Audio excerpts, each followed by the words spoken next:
নমস্কার, বরিশাল সেবা সমিতির পক্ষ থেকে আমরা ঝড়খালিতে এসেছি। এই ঝড়খালিতে আমরা কিছু বস্ত্র বিতরণের উদ্দেশ্যে এসেছি। এবার সারাদিন আমাদের এখানে নানা রকম প্রোগ্রাম রয়েছে। এই দিদি দেখুন আমাদের জন্য রান্নার সেই কাঁকড়া তো কাটছেন, এরপরে এগুলো রান্না হবে।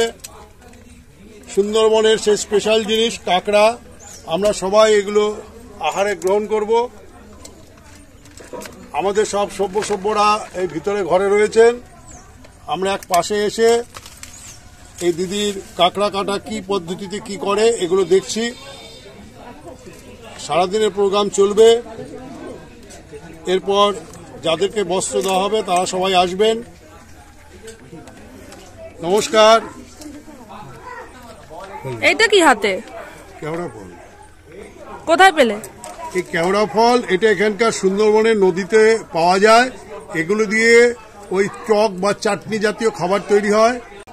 আর উনি জানালেন আমরা যে বিরিয়ানিতে কেওড়া জল ইউজ করি সেই কেওড়া জলও এই কেওড়া ফল দিয়ে তৈরি হয়। এখন অবধি আমাদের পাতে পড়েছে লেবু, আলু ভাজা, আর এদিকে আমাদের দেওয়া হচ্ছে ভাত। এই আমার পাতে পড়লো এবার গরম গরম ভাত। ভাতের পরে এবার পড়ছে ভাতটা এত টেস্টি ছিল তো পুরো শেষই করে দিয়েছি। আর তার সাথে আবার আলু ভাজা আমরা চেয়ে খেলাম, খুব টেস্টি খাবার। এই বললো মাছের রসা, বেশ কষা কষা লাগছে, খেয়ে জানাবো কেমন। ভাত মাখছি আপাতত। বাঙালি হয়েও মাছ তো খুব একটা বেশি খাই না, কিন্তু মানে খাই হলে খাই, কিন্তু অত ভক্ত নই। তবে আজকে মাছ চেয়েই নিলাম, এত টেস্টি। এসে গেছে আমাদের কাঁকড়া, যেটা সকালবেলা আমরা দেখেছিলাম যে রান্না হচ্ছে। আগের রান্নাগুলো তো অসাধারণ ছিল, এবার এটা খেয়ে বলবো যে কেমন। বিশ্বাস করো প্রতিটা খাবার ছিল ভীষণ টেস্টি, আর আমরা সবাই চেয়ে চেয়ে খেয়েছিলাম। আর আমি তো প্রথমবার কাঁকড়া খেয়েছিলাম, আমার দারুণ লেগেছে। আর এইটা ছিল কেওড়া ফলের চাটনি। সব মিলিয়ে আমাদের আজকে খাওয়া জমে ক্ষীর। এবং কিছু পোশাক আশাক কাপড় চোপড় ওনারা দেখছেন। এগুলো আমরা সবার পক্ষ থেকে আমরা বরিশাল সেবা সমিতির কাছ থেকে বুঝে নিলাম বা পেয়ে গেলাম।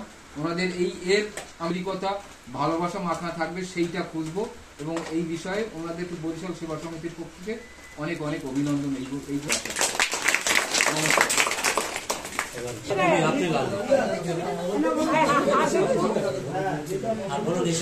সুভাষিস দাম ছোট্ট শিশুকে বস্ত্র দিয়ে সহযোগিতা করছে। এবার মায়েরা আসুন, একজন কজন আছেন এখানে? অঞ্জনা দি, আর কাপড় থাকলে নিয়ে আসুন তো।